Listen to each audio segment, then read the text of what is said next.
नमस्कार विद्यार्थी मित्रांनो, स्वागत आहे तुमचं विदर्भ आयएएस अकॅडमीच्या ऑनलाईन प्लॅटफॉर्मवर। विद्यार्थी मित्रांनो, तुमची जी पूर्वपरीक्षा पार पडली आणि त्या पूर्वपरीक्षेत तुमचे अनुभव हे जरा वेगळे होते। काय वेगळे अनुभव होते? कारण की यावेळेस जी पूर्वपरीक्षा पार पडली या परीक्षेत आयोगाने तुमचा माइंडसेट पूर्ण डिकोड केला। फॉर एक्झाम्पल मी तुम्हाला सांगतो की आयोगाला आतापर्यंत माहित होतं की तुम्ही फक्त काय करता की महाराष्ट्रावर जास्त भर देता आणि त्यातल्या त्यात काही विषयाचा जो आजपर्यंतचा माइंडसेट होता की भूगोलावर 15 प्रश्न यायचे, इतिहासावर 15 प्रश्न यायचे, ठीक आहे, आणि पॉलिटीवर 10च प्रश्न यायचे, असा जो आतापर्यंतचा आपला माइंडसेट होता, रिझनिंग मॅथवर 15 प्रश्न यायचे। तर आयोगाने काय केला, तो माइंडसेट ओळखून परीक्षा पद्धतीमध्ये प्रश्नांची संख्या चेंज झाली। आतापर्यंत मी जसं बोललो होतो एका ऑनलाईन लेक्चरला, मी सांगितलं होतं की यावेळेस राज्यशास्त्र हा विषय आहे, त्याच्यामुळे तिथे काय झालं, थिअरीज म्हटल्यापेक्षा त्या ठिकाणी जे विचारवंत आहे, ठीक आहे, ते विचारवंत आणि त्यांच्या देशाच्या जोड्या हेही जोडायला आल्या। आता होत्या सोप्या, पण मी तुम्हाला सांगतोय की याच्या पुढे थ्रेट काय आहे। थ्रेट हेच आहे की तुम्हाला आयोगाने पेपर पॅटर्न चेंज केला। ज्या लॉजिकनं आपण जायचो की काय करायचो, प्रश्नामध्ये सिमिलर शब्द आणि उत्तरामध्ये सिमिलर शब्द दिसला की मग तिथून ते आन्सर असायचे, चान्सेस असायचे वरीलपैकी सर्व। सो असे असायचे, आयोगाने वरीलपैकी सर्व असे ऑप्शनच दिले नाहीत।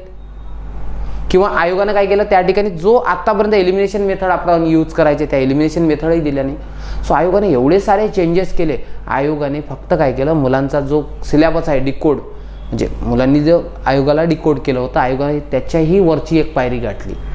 मग सर यापुढे आमचं नुकसान होऊ शकतं का? तर मी तुम्हाला सांगेल की नुकसान नक्कीच होईल। काय झालं या पेपरमध्ये मी तुम्हाला 2-3 गोष्टी समजून सांगतो। या परीक्षेत पहिली गोष्ट ही झाली की या ठिकाणी जे अनुभवी लोक होते की ज्यांच्या ऑलरेडी परीक्षा पास आहेत, ज्यांनी मेन्स दिले आहेत, त्यांना बऱ्यापैकी स्कोप होता।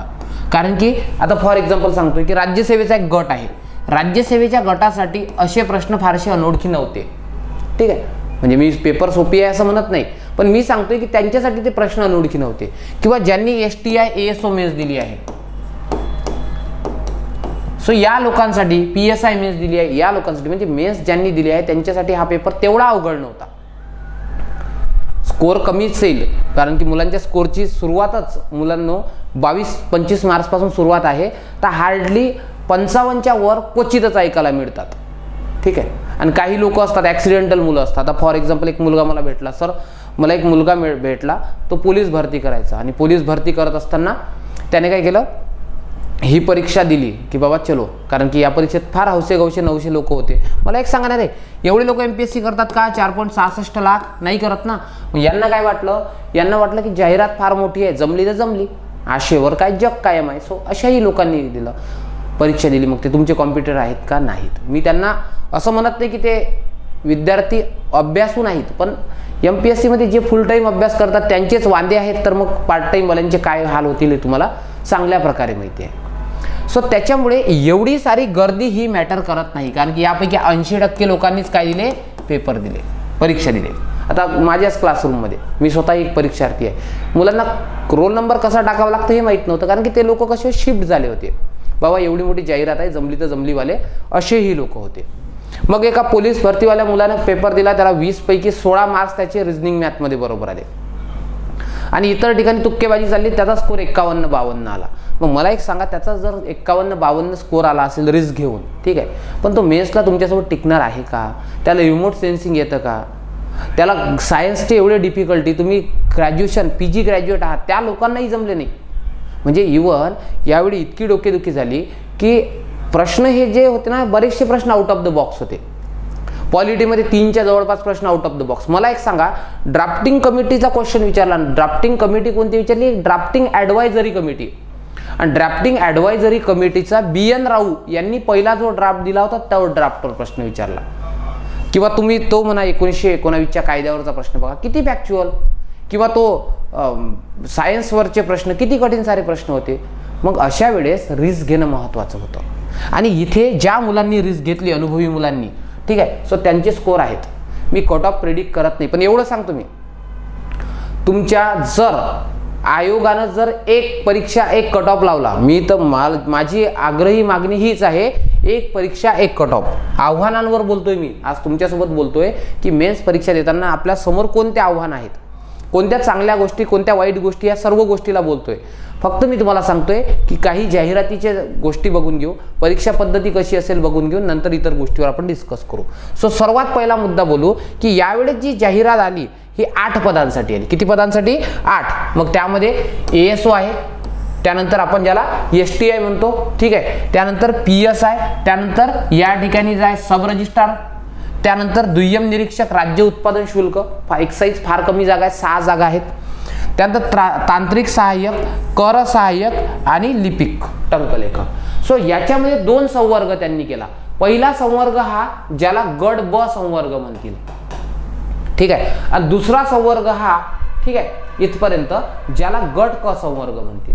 आता होणार असं आहे की या गट ब आणि गट क चे कट ऑफ हे वेगळे लागतील. फॉर एक्झाम्पल सांगतो, याचे शुद्धीपत्रक पण आलं होतं, या जागा थोड्याशा वाढल्या होत्या. मी शुद्धीपत्रक पण तुम्हाला दाखवतोय, पण सुरुवातीची जाहिरात. फॉर एक्झाम्पल ASO आहे. सो ASOला जर त्यांनी समजा 12 लोकांना या तुलनेत, ठीक आहे, 12 लोकांना क्वालिफाय केलं तर तुम्हाला काहीच विद्यार्थी, ठीक आहे, 1000च्या आतमध्ये विद्यार्थी ते परीक्षा पास होताना तुम्हाला दिसतील. ठीक आहे, म्हणजे 840च्या जवळपास विद्यार्थी पास होतील. सो हे लोक, एवढे लोक असतील. त्याच्यानंतर जर तुम्ही बघितलं, इथे जर तुम्ही बघा, आता लक्ष द्या, हे ASO 2 प्रकारचे आहेत. एक ASO आहेत ते मंत्रालयातले आहेत आणि एक ASO आहेत स्पेशल MPSC मधले. सो त्या 8च जागा आहेत. आणि इथे किती? इथे 96, म्हणजे एकूणच किती असतील या ठिकाणी? 906च्या जवळपास लोक काय असतील? क्वालिफाय असतील. सर मग आयोग एकाच 18ही बोलावतो, तर लक्षात घ्या, आयोगानं जो प्रोपोर्शन आहे बोलवण्याचा तो कमी केलेला आहे. जसं आयोग स्किल टेस्टला, आता हा रिझल्ट येऊन गेला, आयोग स्किल टेस्टला एकाच 4 बोलावण्याची पद्धती होती, यावेळेस एकाच 3.25, एकाच 3.5 इतकेच विद्यार्थी बोलावले. कळलं का? सो त्याच्यामुळे तो आहे. आयोग 21 पर्यंत क्वालिफाय करू शकते, पण आयोग आता सध्या 12च्या स्कीम न करतोय, ते घेऊन चालतोय. म्हणजे 900 विद्यार्थी जे आहेत ना, 900 विद्यार्थी तुमची इथे क्वालिफाय होताना तुम्हाला दिसतील. त्यानंतर राज्य कर निरीक्षक, याच्यामध्ये बघितलं 159 जागा तुम्हाला दिसतील आणि 12 गुणेला 12. सो इतकेच विद्यार्थी तुम्हाला काय दिसतील त्या ठिकाणी? क्वालिफाय. म्हणजे एक लक्षात आलं की STIचा कट ऑफ तुलनेनं थोडा कमी लागणार आहे ASO पेक्षा, कारण की जागा जास्त आहेत आणि तुम्ही जागेचा हिशोब केला तर तुम्हाला त्या प्रमाणात दिसतील. ठीक आहे. PSI, जाहिरात मोठी आहे पण जेवढी मोठी पाहिजे तेवढी नाही आहे. सो एकाच इथे 15 बोलावण्याचे चान्सेस आहेत. एकाच 18ही बोलावल्या जाऊ शकतात, पण आयोग इथे एकाच 15 बोलावल्या जाईल, कारण की तिथे एक टप्पा असतो, जिथे एक जास्तीचा टप्पा असतो मुलाखत वगैरे, तिथे जास्त विद्यार्थी बोलावले जातात. आणि त्याच्यानंतर हा जो आहे दुय्यम निबंधक, याचा कट ऑफ सर्वाधिक असेल, सर्वाधिक याचा कट ऑफ 60च्या वरच असेल. मी तुम्हाला आताही सांगतो, याचा कट ऑफ हा 60च्या वर असेल, कारण की त्या मुलांना तेवढे मार्क्स आहेतच. सो त्याच्यामुळे काहीच दुमत असायला नको. सो इथे जे असतील जवळपास 12च्या जवळपास मुलं होतील. ठीक आहे, म्हणजे इथे जवळपास 600 विद्यार्थी या परीक्षेसाठी पास करतील आणि एवढे विद्यार्थी सहज मिळून जातात जे 60+ असतात. मुलांना 60+ स्कोर आहेत बरं का, पण ते मोजके आहेत, बोटावर मोजण्यासारखे आहेत. जास्त जे मंडळी आहे, जास्त जे कार्यकर्ते आहेत ते दरम्यान 40 ते 50च्या दरम्यान. सो तिथंच कुठेतरी कट ऑफ येईल, पण किती कट ऑफ येईल हे मी बोलत नाही, तो मूर्खपणा आहे. आयोगाचा कट ऑफ प्रेडिक्ट करणं म्हणजे माझ्या मते तरी मला मूर्खपणा वाटतो, कारण की ते काय होईल काही सांगता येत. SC ST OBC तिन्ही कट ऑफ सोबत लागले मागच्या वेळेस 55 60 मार्क्सचे. कळलं का? सो त्याच्यामुळे मग आता मला एक सांगा की ग्रुप B चा स्वतंत्र कट ऑफ लागेल, बरोबर, या पदांचा. असंच होईल. एक्साईजचा वेगळा लागेल.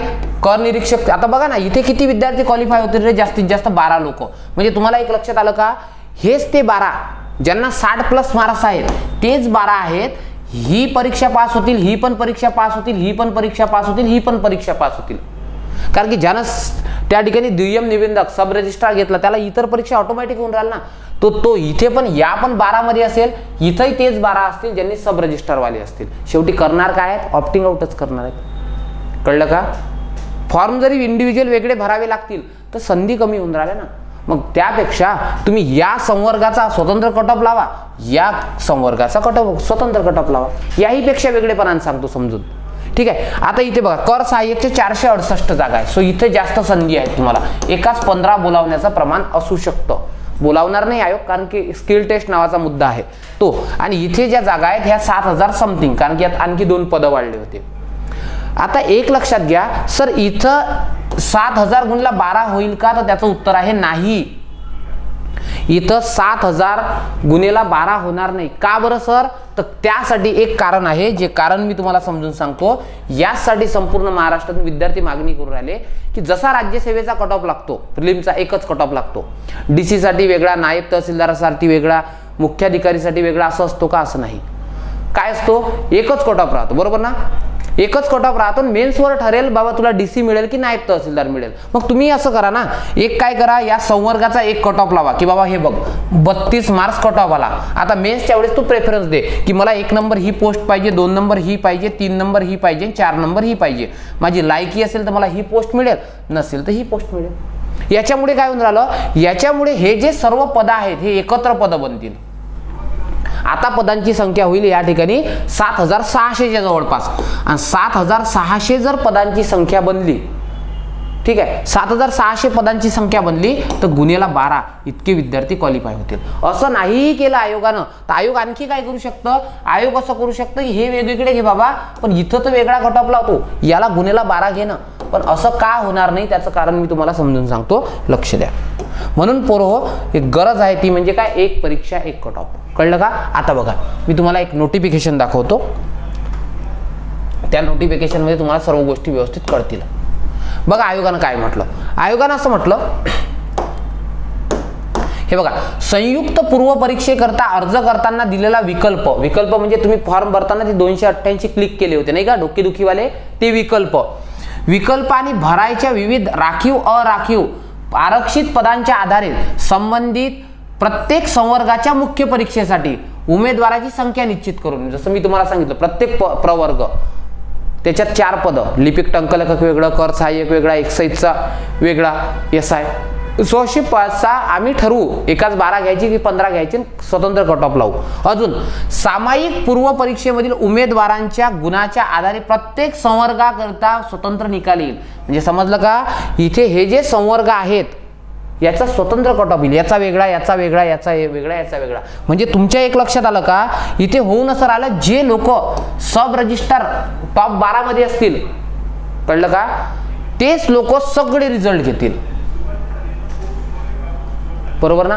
हाच व्यक्ती असेल, हाच व्यक्ती सब रजिस्ट्रार होईल, हाच हे होईल. असं का होईल? कारण की परीक्षेचा सिलेबस एकच आहे ना रे.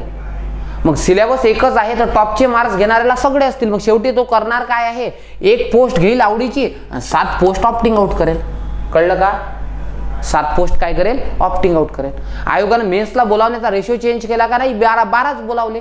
तेच 12 इथे, तेच 12 इथे, तेच 12 इथे, इथे पण तेच 12. मग मला सांगा, इथं जर एक व्यक्ती 7 ऑप्टिंग आउट करणार आहे, ठीक आहे, जर समजा टॉपवाला असेल तर मग याला एक परीक्षा एक कट ऑफ असायला नको का? असायलाच पाहिजे.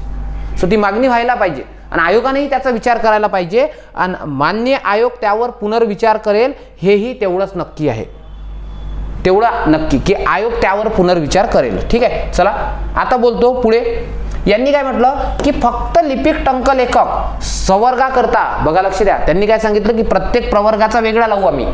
आणि आता बघा काय म्हणतं, फक्त लिपिक टंकलेखक म्हणजे ज्या क्लरिकलच्या पोस्ट आहेत याचा अर्ज करताना नियुक्ती प्राधिकरण निहाय विकल्प तसेच नियुक्ती प्राधिकार निहाय भरायच्या पदसंख्येच्या आधारे प्रत्येक नियुक्ती प्राधिकाराचा स्वतंत्र निकाल जाहीर करण्यात येईल.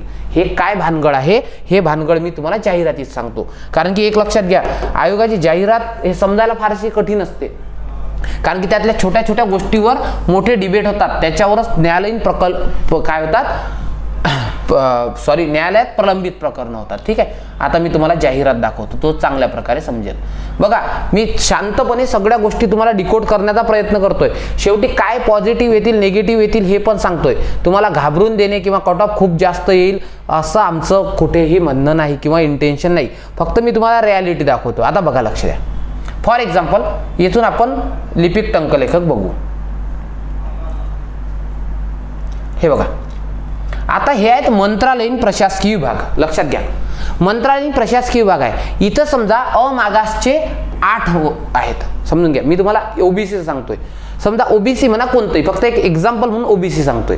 ठीक आहे, मग आता एक बघा की समजा इथं किती आहेत, मंत्रालयीन प्रशासकीय विभाग 48 पद. मग 12 इथं काय होतील, 12 96, 96 पोरं काय होतील या ठिकाणी पास होतील. कळलं? समजा सर्वाधिक याचा, आणि एक लक्षात घ्या याचा कट ऑफ वेगळा राहील. समजा याचा कट ऑफ लागला 40, कळलं? 40 कट ऑफ लागला. आता एक लक्षात घ्या, आता दुसरा जो मुद्दा आहे, आता दुसऱ्या प्राधिकरणाकडे जाऊ. हे प्राधिकरण काय करेल?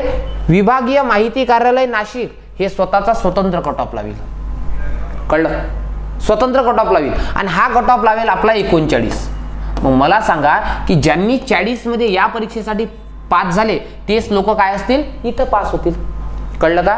जे 96 झाले त्या 96 मधले टॉपचे 12 इथे.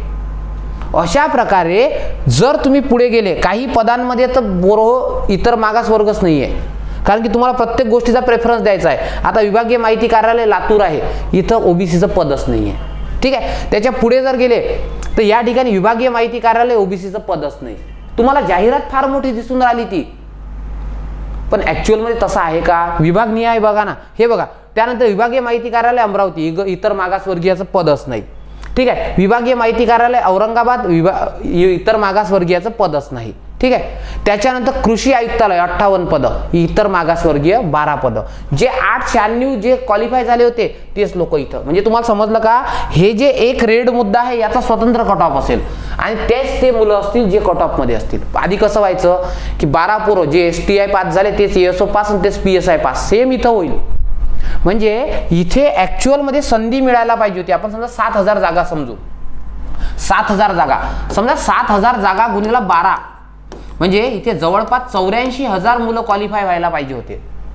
ठीक आहे. समजा 7000 जागा जर पकडल्या तर आपण, पण इथे ऍक्च्युअल मध्ये काय होऊन राहिलं? इथे ऍक्च्युअल होऊन राहिलं जे टॉपचे मुलं आहेत, जे एका नियुक्ती प्राधिकरणामध्ये टॉप आहेत तेच इतर ठिकाणी असतील. म्हणजे कारण की प्रत्येक 248 250 जेवढे प्राधिकरण असतील त्याचा स्वतंत्र कट ऑफ लागेल. म्हणून आपली मागणी हेच असायला पाहिजे, काय?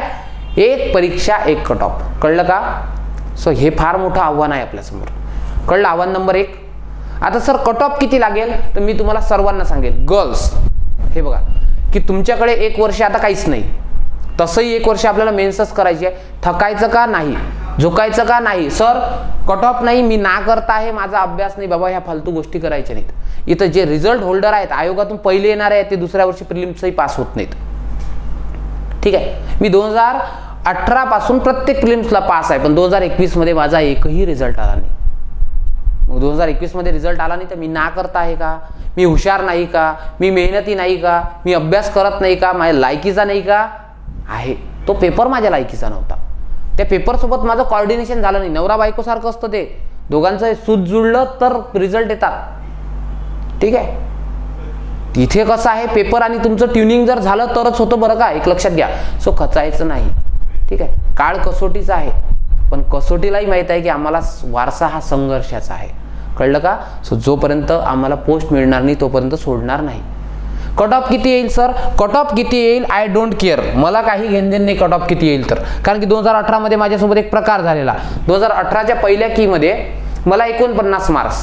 ठीक आहे. मी मेन्सचा सिलेबस ऑलमोस्ट कंप्लीट केला, आणि दुसरी की आली, आयोग जशाप्रमाणे प्रश्न कॅन्सल करतात तिथे प्रश्न कॅन्सल केले, आणि माझा कट ऑफ, माझा स्कोर आहे हा 9 कमी झाला, कारण की त्यावेळेस 11 प्रश्न कॅन्सल झाले. मग वाया गेलं का? नाही. 2019 मध्ये माझा PSIचा रिझल्ट आला, 2020 मध्ये माझा PSIचा रिझल्ट आला, 2021 ला मी क्वालिफाय नव्हतो, 2022 ला माझा PSIचा रिझल्ट आला, 23 आणि 24 ला पण असेल. मी माझ्याबद्दल नाही सांगतोय मी किती हुशार आहे, मी किती मेहनती आहे, हे नाही सांगतोय. मी तुम्हाला सांगतोय की केलेला अभ्यास कधीही वाया जात नाही. सो सर्वांना माझं आव्हान असेल इथं की काय करायचं बाबा? एक करायचं की ज्या गर्ल्स 40+ आहेत आणि जे बॉईज 42 43+ आहेत, ठीक आहे, त्यांनी अभ्यास करायला हरकत नाही. मुख्यचा अभ्यास चालू करा. का मुख्यचा अभ्यास चालू करा?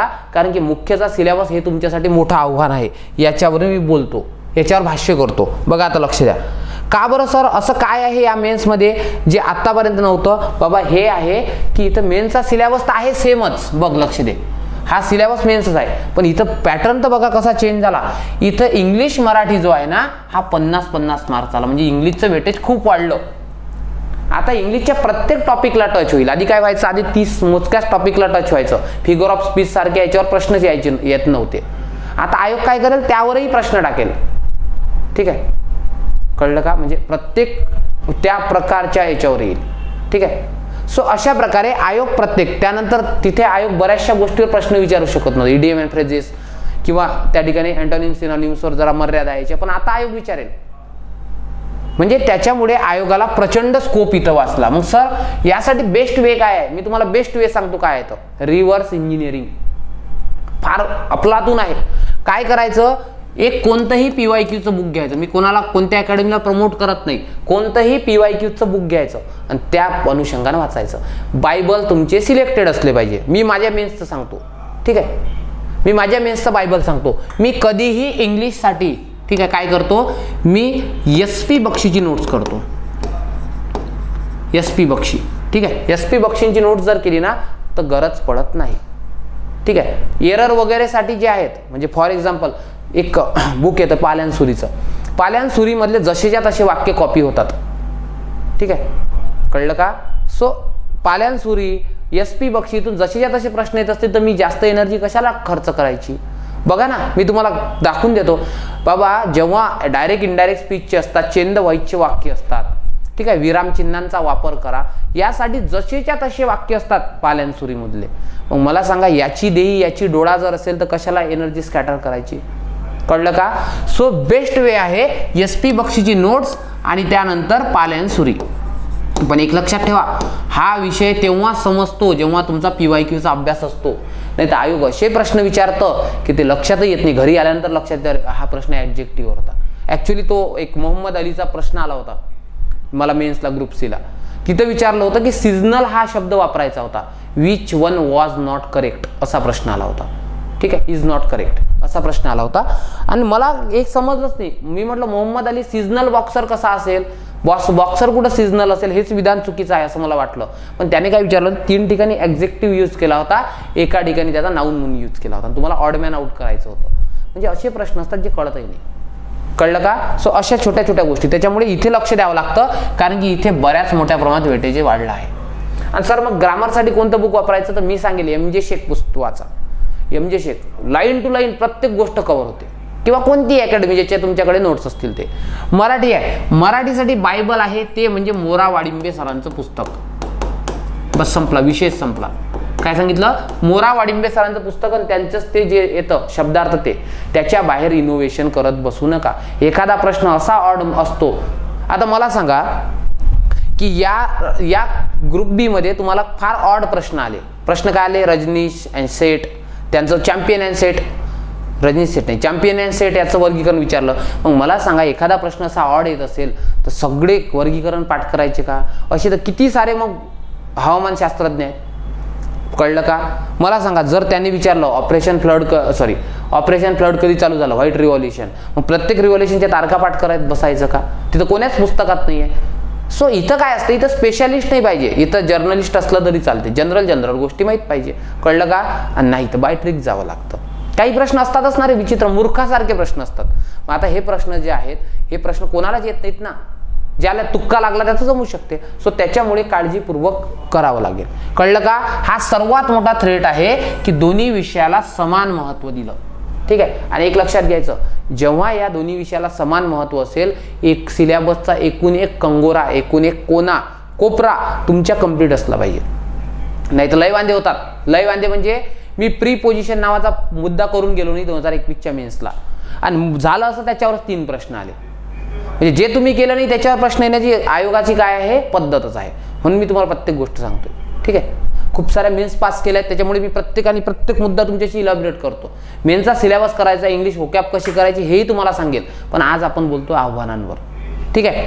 सो त्याच्यामुळे हा सर्वात मोठा थ्रेड आहे. आणि तुमच्याकडे दिवस किती बाकी आहेत, तर तुमच्याकडे दिवस आहेत इथून 120 दिवस. 120 दिवसात आता बरेचसे मुलं, जे माझ्यासारखी मुलं आहेत ज्यांनी ऑलरेडी मेन्स पास केले आहेत, त्यांना फक्त रिव्हिजन द्यावी लागते. पण जे नवे विद्यार्थी आहेत त्यांना सिलेबस कंप्लीट करून, लेक्चर बघून, क्लासेस बघून त्याला कंप्लीट करावं लागतं रिव्हिजनमध्ये. त्यांच्यासाठी फार मोठं टास्क आहे ते. आणि मी तुम्हाला आधी सांगितलं 40+ वाल्यांनी बघा, आता सध्या स्वतंत्र कट ऑफ लागून राहिले म्हणून 40 सांगितलं. जर कट ऑफ स्वतंत्र नाही लागला, म्हणजे एकच लागला तर 35+ वाल्यांनी अभ्यास करायला हरकत नाही. म्हणून मी तुम्हाला सांगतो, कट ऑफ खाली आणायचा असेल तर ती मागणी करायलाच पाहिजे. कळलं का? सो बघा, आता लक्ष द्या की हा झाला पहिला थ्रेट. आता दुसऱ्या थ्रेटवर आपण जातोय. सिलेबसमध्ये सगळं येतं का? तर हो, सगळंच येतं. ठीक आहे. आता येतोय हे बघा. आता इथे तुमच्यासाठी डोकेदुखीचा काय आहे, ज्यानं तुमची प्रिलिम्समध्ये डोकेदुखी केली त्याला मेन्समध्ये आपली डोकेदुखी करू देऊ नका. फॉर एक्झाम्पल अंकगणित आणि सांख्यिकी, सामान्य बुद्धिमापन आणि आकलन हे 2 विषय जर वेगळे केले, मी तुम्हाला प्रत्येकाची स्कीम पण सांगतो, एक्झाम स्कीम पण सांगतो. सो हे जो 2 विषय आहे यामध्ये क्वेश्चनची संख्या ही 15 ते 20 असेल. एक तर 15 नाही तर 20. असं का बोलताय सर, त्याचं कारण मी तुम्हाला शेवटी समजून सांगतो. एक तर 15 नाही तर 20, पण 15 तर शुअर शॉट आहेतच.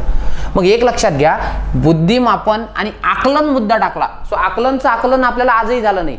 मग सर ते उतारा असेल की त्याच्यावर विधान आणि गृहीतक अझम्पशनवर प्रश्न असतील ते सांगता येत नाही, पण वेगळा पॅटर्न असेल हे सांगतो.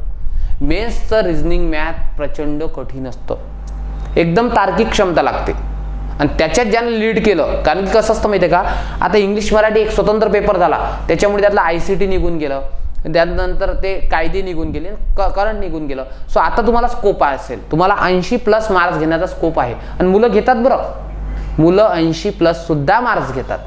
ग्रुप C सारख्या परीक्षेत पोरं 90+ सुद्धा मार्क्स घेतात. पोरांच्या रिव्हिजनच तेवढ्या आहेत, एवढ्या टफनेस. मेन्सला खूप टफनेस असते, म्हणजे प्रश्न सोपे असतात, सिलेबस एकदम काय म्हणतो डिफाईन असतो, पण तुमची स्पर्धा फार असते. कारण की हे असे 4,66,000 हौशे नसतात.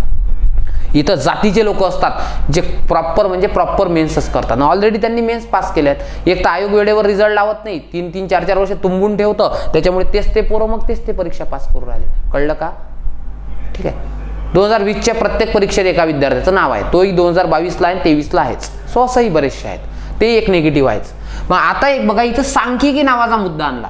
आता ज्यांचं PG मॅथ्स असेल किंवा UG मॅथ्स असेल त्यांना हे वेगळं नाही, किंवा जे कॉमर्स ग्रॅज्युएट आहेत त्यांना स्टॅटिस्टिक्स नावाचा मुद्दा असतो. मग त्यांना कठीण जात नाही, पण माझ्यासारखे आर्ट सारखे विद्यार्थी असतील, गरीब जनता असेल, सर्वसामान्य BPL कुटुंब असेल, त्यांनी काय करायचं? सो त्यांनाही करावंच लागेल. सो 120 दिवसात हा विषय कंप्लीट करणं हे तुमच्या समोरचं मोठं चॅलेंज आहे. जर नाही कराल तर आजच तुमचे 15 मार्क्स गेले, 15 ते 20 मार्क्स गेले, मेन्स फेल. कळलं? दुसरी गोष्ट, चालू घडामोडीमध्ये आयोग, मी जसं आधी बोललो होतो, आयोग 28 महिन्याच्या आधीचं विचारतं आणि बस सेम 28 महिन्याच्या आधीचं करणं अभिप्रेत आहे म्हणजे आहे. कळलं? ते करावंच लागेल. आणि मेन्सला आयोगाचा पॅटर्नच तुम्हाला चेंज झालेला दिसतोय, करंट अफेअरचा पॅटर्न चेंज दिसतो ना, सो तो चेंज झाला आहे. सो त्याच्यामुळे तुम्हाला त्या चेंजेसला अडॉप्ट करावं लागेल. कळलं? त्याच्यानंतर माहिती अधिकार अधिनियम 2005 आणि महाराष्ट्र लोकसेवा हक्क अधिनियम 2015 आणि ॲज अपडेटेड हा मुद्दा लय डोकेदुखी आहे. सो याच्यासाठी कायदे तर शिकणं महत्त्वाचं आहेच. ठीक आहे. सो माझे जर तुम्ही यूट्यूबला लेक्चर केले किंवा माझा एखादा कोर्स आहे, तो कोर्स जर घेतला, काय 100-200 रुपयाचा काहीतरी कोर्स असेल, ठीक आहे, सो तो कोर्स केला तिथे होऊन जातील. आणि नाही कोर्स केला, वाचून घेतला, फक्त अपडेटेशन जर तुम्ही केलं तर चांगल्या प्रकारे होतं. आणि एक सर्वात महत्त्वाची की परीक्षेच्या स्कीमबद्दल मी थोडंसं बोलायचं राहिलं तुमच्यासोबत, त्या स्कीमवर बोलतो जे तुमच्यासाठी आणखी एक डोकेदुखी ठरणार आहे. कोणती रे बाबा? ठीक आहे, हे लेक्चर पूर्णतः करा, लेक्चर कुठेही स्किप नका करू. स्किप जर केलं तर प्रॉब्लेम होतील. इथं बघा काय सांगितलं, मुद्दा क्रमांक आधीचा बोलतो बघा.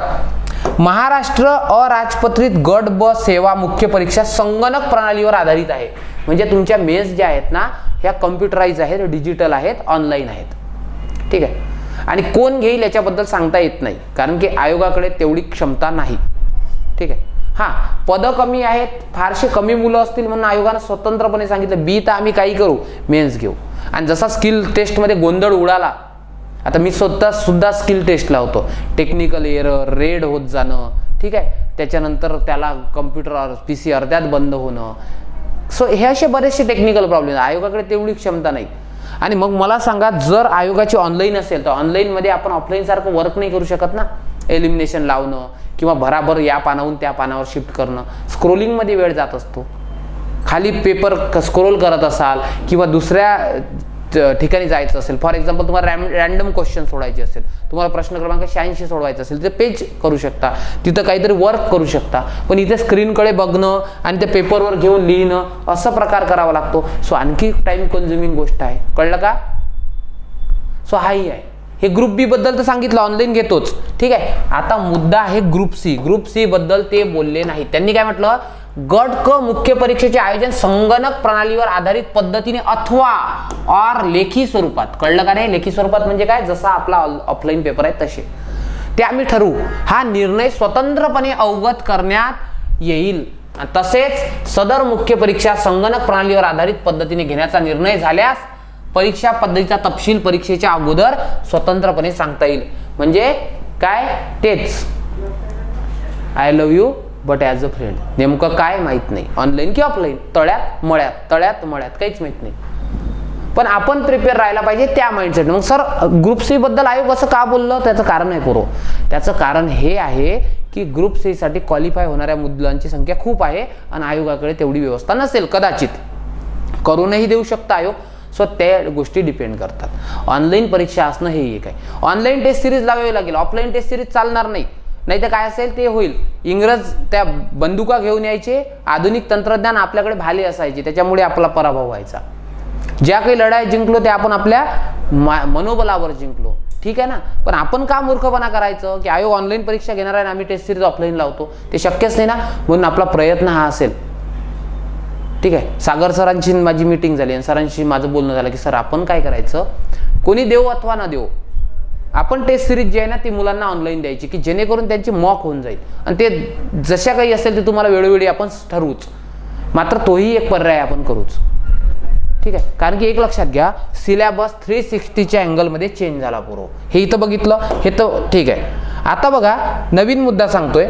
एएसओ मेन्सला जो सिलेबस होता, एएसओ मेन्सला, तो एएसओ मेन्सचा सिलेबस इथं कॉपी झाला.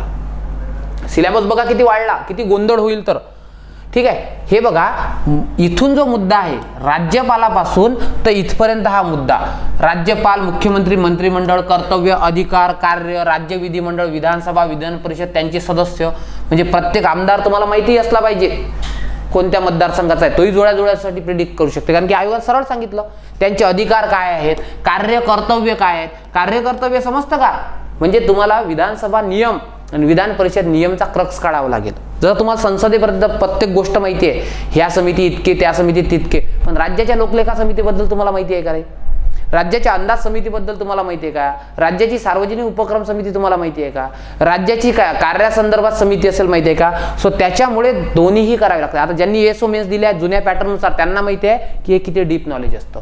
विधी समित्या झालं, त्याच्यानंतर कार्य कर्तव्य झाले, ठीक आहे. सो ह्या गोष्टी म्हणजे ह्या ज्या गोष्टी आहेत ना, याच्यासाठी स्वतंत्र कोणतं पुस्तक दिलं नाही. याच्यासाठी तुम्हाला काय करावं लागेल की ते विधिमंडळाचे नियम आहेत ते वाचावे लागतील. विधानसभा नियम आणि विधान परिषद नियम, कळलं का. सो तिथून प्रश्न येतील. हा सिलेबस फार वास्ट आहे. का दिलं, कारण की एसओ पद, एसटीआय, एसआर सगळं एकत्र झालं त्याच्यामुळे, कळलं का. सो हा सिलेबस वास्ट आहे. त्याच्यानंतर आणखी डोकेदुखी. आधी मेन्सला काय व्हायचं, आधी फक्त महाराष्ट्राचा इतिहास असायचा, आता तसं नाही केलं त्यांनी. आता मेनली आधुनिक भारताचा विचारतायत आणि विथ रेफरन्स ऑफ महाराष्ट्राचा, म्हणजे राज्यसेवेचा पॅटर्न तो विथ रेफरन्स ऑफ महाराष्ट्र, आणि तेच इथं होणार आहे, कळलं. सो या ठिकाणी काय आहे, आधुनिक भारताचा विशेषतः म्हणजे एक लक्षात आलं का तुमच्या, तुम्हाला काय करावं लागेल. आता फॉर एक्झाम्पल सामाजिक व आर्थिक जागृती आहे 1857 ते 47. सो याच्यासोबत तुम्हाला राजा राममोहन राय यांच्यासोबत महात्मा फुलेंचा पण अभ्यास करावा लागेल. आधी काय करायचं, फक्त महात्मा फुले, ज्योतिबा फुलेंचा अभ्यास करायचो. आता तुम्हाला राजा राममोहन राय किंवा इतर लोक ज्यांनी सामाजिक आर्थिक जागृती घडवून आणली त्या लोकांचा विचार करावा लागेल, कळलं का. म्हणजे तुमच्या मागे आणखी एक डोकेदुखी वाढली, तो म्हणजे भारताचा इतिहास. आणि एक लक्षात ठेवायचं, मेनचा अभ्यास करत असताना फापट पसारा वाचायचा नाही, जेवढे मुद्दे दिले आहेत तेवढे. आता फॉर एक्झाम्पल समाजन महाजन सराचं पुस्तक असेल किंवा महाराष्ट्र इतिहासासाठी विदर्भ आयएस अकॅडमीची नोट्स असेल, तो सिलेबस इलॅबोरेट करून दिला आहे आपण, ठीक आहे. महत्वाच्या व्यक्तीचे कार्य, आता महत्वाची व्यक्ती कोण, माझे आजोबा पण महत्वाचे व्यक्तीच आहेत ना, माझ्यासाठी महत्वाचे आहेत ना, तुमचे आजोबा तुमच्यासाठी आहेत, तुमचा बॉयफ्रेंड, तुमची गर्लफ्रेंड हे तुमच्यासाठी महत्वाचे आहेत. मग त्यांचे कार्य करायचे का नाही, सर्व समाज सुधारक इथं आले, कळलं का. हे बघा परत समाज सुधारकांचे कार्य म्हणजे भारतीय समाज सुधारक आणि त्याच्यासोबत हे इंग्रज वगैरे आहेत यांचेही कार्य. स्वातंत्र्यपूर्व भारतातील सामाजिक जागृतीतील वर्तमानपत्र, आधी महाराष्ट्राचे पाठ केले झालं, आता भारताचेही करावे लागतील. त्याच्यानंतर शिक्षणाचा परिणाम काय झाला, म्हणजे शैक्षणिक चळवळ तर सर्वच करावी लागेल, ठीक आहे. म्हणजे संस्कृत विद्यालयापासून तर सगळंच. त्यानंतर स्वातंत्र्यपूर्व काळातील आणि इतर समकालीन चळवळी, ठीक आहे, समकालीन एकाच वेळेत झालेल्या आधीच्या सगळे उठाव वगैरे. आणि त्यानंतर राष्ट्रीय चळवळी म्हणजे आता गांधीयन इरा वगैरे, जहाल मवाळ सर्व तुम्हाला कालखंड करावा लागेल. सो सिलेबस हा आणखी चांगला राज्यसेवेत इलॅबोरेट केला आहे आणि याच्यासाठी बेस्ट वे सांगतो, पहिली परीक्षा आहे, परीक्षा सोपी असेल मेन्सची, फक्त PYQ चा चांगला अभ्यास करा. यासाठी GS1 कळलं का रे, यासाठी GS2 कळलं, त्याच्यानंतर सांगतोय GS राज्यसेवेचे जुने पॅटर्न ना. आता भारताचा आणि महाराष्ट्राचा भूगोल, आधीच तर महाराष्ट्राच्या भूगोलानं वाद्य केले, इथे भारताचा त्यातल्या त्यात आणखी टाकला. तेच महाराष्ट्राचा व भारताची प्राकृतिक रचना, महाराष्ट्राचे जसे आपण प्राकृतिक विभाग करायचो, कोकण, सह्याद्री वगैरे, स्वतः त्याच्यासोबत तुम्हाला पठारी प्रदेश, मैदानी प्रदेश सगळं करावं लागेल, हिमालयीन प्रदेश. मुख्य प्राकृतिक विभाग म्हणजे सेम हवामानशास्त्र, म्हणजे आता तुम्हाला मान्सूनचं मेकॅनिझम, ठीक आहे, पश्चिमी जेट स्ट्रीम वगैरे सगळं ॲडव्हान्स लेवलचं सगळं करावं लागेल जे भारताच्या संदर्भात आहे. पर्जन्यमान, तापमान आधी आपण महाराष्ट्राचं पाठ करायचं होतं भारताचं.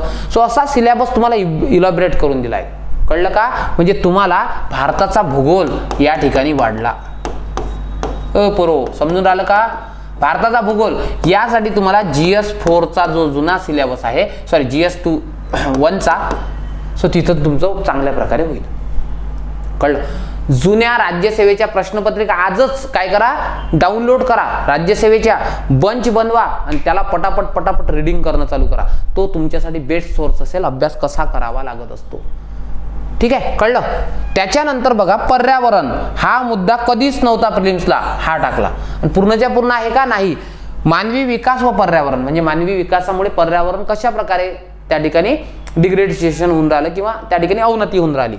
नंतर पर्यावरण पूरक विकास कसा करायला पाहिजे, CSR वगैरे सगळ्या गोष्टी येतील. त्यानंतर नैसर्गिक साधन संपत्तीचे संधारण, विशेषतः वन संधारण म्हणजे वन अहवाल वगैरे करावे लागतील. विविध प्रकारची प्रदूषके, पर्यावरणीय आपत्ती, पर्यावरण संवर्धनात चालू असलेल्या राज्य, राष्ट्र आणि जागतिक पातळीवरील संघटना आणि संस्था म्हणजे सगळे करार त्याने निर्माण केलेल्या संस्था, ह्याही गोष्टी तुम्हाला कराव्या लागतील, कळलं. त्याच्यानंतर तुमचा माझा सर्वांचा फेवरेट काय, सामान्य विज्ञान, ज्याने तुम्हाला या परीक्षेत आउट ऑफ मार्क्स दिले नाही का, तो आहेच तुमच्या सोबतीला, हे मरेपर्यंत बेन तुमच्या सोबत असेल, कळलं का. आणि याचा अभ्यास मरस्तोवर करावा लागेल तुम्हाला, कळलं. सो हे एक मुद्दा आहे जो आधी वाचलं तेच. आणि एक तुमच्यासाठी आणि आनंदाची गोष्ट, रिमोट सेन्सिंग RS साठी काय करायचं, एकदम छोटा विषय आहे, फक्त टेक्निकल आहे. GS4चे जर टेक्निकलचे सायन्स अँड टेकचे प्रश्न बघितले तुम्हाला चांगल्या प्रकारे, कॅमेऱ्याचे अँगल काय, कशा प्रकारे असतात, ह्या सगळ्या गोष्टी रिमोट सेन्सिंग किंवा आपले कोर्सेस आहेत. आपण मेन्ससाठी बॅच तिथे काय करतोय, आपण बॅच त्या ठिकाणी शेड्यूल केली आहे, लवकरच बॅच मेन्सची चालू होईल, ज्याच्यामध्ये cut to cut syllabus complete केला असेल. असा एकही मुद्दा नसेल की ज्याच्यावर आपण सिलेबस केलं नाही. त्याच्या संदर्भात तुम्ही अकॅडमीला कॉल करू शकता, कळलं. अपडेट लवकरच येईल तुम्हाला. त्याच्यानंतर ICT हा विषय असा आहे की अखंड महाराष्ट्राला पडलेलं कोळं आहे, करावं काय, विचारावं काय, ठीक आहे. BSc कम्प्युटर तेही त्यात कधी कधी कन्फ्यूज होतात, असे प्रश्न येतात. सो केलं तर होऊन जातं, MSc लेवलचं नॉलेज असेल किंवा कोणतंही एक पुस्तक वापरलं तर होऊन जातं. आता नंतरचा मुद्दा आहे परीक्षा स्कीम, सांगतोच मी तुम्हाला. बघा मी काय सांगितलं तुम्हाला की हा जो पहिला विषय आहे याला 15 ते 20च्या दरम्यान, आता आपण काय करू, याला 20 मार्क्स धरून चालू. याला चालू घडामोडीवर 10 असतील, झाले 30, याच्यावर 5 प्रश्न असतील 35, ठीक आहे. ह्याच्यावर असतील 10 प्रश्न, 35 45, 45 10 याच्यावर असतील 55 65, ठीक आहे. आणि इथं 5 70, ठीक आहे, 70. आणि या विषयावर किमान, कळलं का, या विषयावर किमान 15 प्रश्न असतील, ठीक आहे. आणि आता हा जो विषय आहे इथे 15 ते 20च्या दरम्यान याचा रेशो असेल. आणि एक लक्षात घ्या, इथं तुम्हाला मॅक्रो इकॉनॉमिक्स नावाचा मुद्दा आला, मॅक्रो इकॉनॉमिक्स. आणि एक लक्षात घ्या पोरो, हा मुद्दा फक्त राज्यसेवेला होता, कंबाईनला कधीच नाही. यासाठी महाराष्ट्रात पुस्तक अवेलेबल नाही. आता एखाद्या 1-2 अकॅडमीचे आले असतील, कारण की या थिओरी बेस्ड क्वेश्चन आहेत, ठीक आहे. सो राज्यसेवेचे जुने पेपर आहे हे तुमच्यासाठी त्याचा बायबल असेल, कळलं का, हा मुद्दा. पण मात्र आपण आपल्या सिलेबसमध्ये कंप्लीट करून घेऊ, ठीक आहे. त्यानंतर भारतातील अर्थव्यवस्था, भारतीय अर्थव्यवस्थेतील आर्थिक सुधारणा, आव्हानं म्हणजे पूर्ण करंट बेस. भारतीय शेती हा मुद्दा होता, पण ग्रामीण विकास नावाचा मुद्दा नव्हता. त्यानंतर सहकार हा मुद्दा नव्हता कधी, ठीक आहे. त्याच्यानंतर सार्वजनिक वित्त होता, पण वित्तीय संस्था, हे बघा 2 अँगल नाही, इथं आहे भारतीय अर्थव्यवस्थेच्या संदर्भात आणि इथं समग्र लक्षीच्या अंतर्गत म्हणजे थिअरीज वगैरे विचारतात, कळलं. उद्योग व सेवा क्षेत्र, पायाभूत सुविधांचा विकास हा मुद्दा नव्हता. त्याच्यानंतर आंतरराष्ट्रीय व्यापार आणि भांडवल हा मुद्दा नव्हता. आणि महाराष्ट्राची अर्थव्यवस्था हा मुद्दा तेवढ्या मोठ्या प्रमाणात नव्हता जेवढा आहे. सो त्याच्यामुळे आयोगाला तुमच्याकडून इथं वेगळं अभिप्रेत आहे. सो हा सिलेबस कंप्लीट करणं, आणि एक तर नवीन गोष्ट पहिल्यांदाच आला आहे सिलेबस. मग सर राज्यसेवेची डिफिकल्टी लेवल असेल का, तर निश्चित नाही. ग्रुप बी ला सेम, ग्रुप सी ला सेम. मग सर त्या दोघांच्या डिफिकल्टी लेवलमध्ये काय असेल, तर ते मॉडरेट लेवलची असेल. इझी पण नसेल, पण मॉडरेट लेवलची असेल. सो तुमच्यासमोर आव्हानं काय आहेत मी तुम्हाला सांगितलं. सर्वात मोठं आव्हान आहे की सर कोणत्या लोकांनी अभ्यास करायला पाहिजे.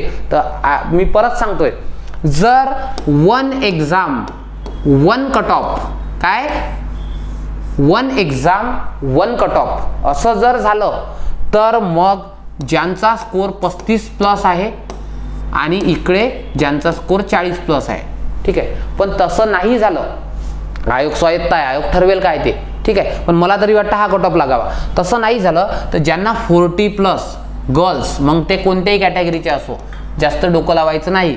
आणि boys 43 plus plus minus 2, plus minus 2चाही इथं नसेल, एवढ्या लोकांना ज्यांना असेल ना त्यांनी अभ्यास चालू करा आणि अभ्यासाला प्रॉपर केंद्रित करा. पहिला चॅलेंज हा आहे तुमच्यासमोर आव्हान. दुसरं आव्हान हे आहे की न्यू एक्झाम आहे. आतापर्यंत सर्वचा पॅटर्न चेंज झाला. न्यू एक्झाम असल्यामुळे ते तरी ठीक आहे, राज्यसेवेचाच कॉपी पेस्ट सिलेबस आहे, PYQ आपल्याकडे अवेलेबल असतील. पण तिसरं आव्हान हे आहे की एक्झाम होईल ऑनलाईन, आणि ऑनलाईन एक्झामची आपल्याला काय नाही, सवय नाही. ऑनलाईन एक्झामची सवय नसेल तर तिथे मला काय होणार आहे, माझा प्रचंड गोंधळ उडणार आहे. सो तशीही व्यवस्था आपण करून देऊ.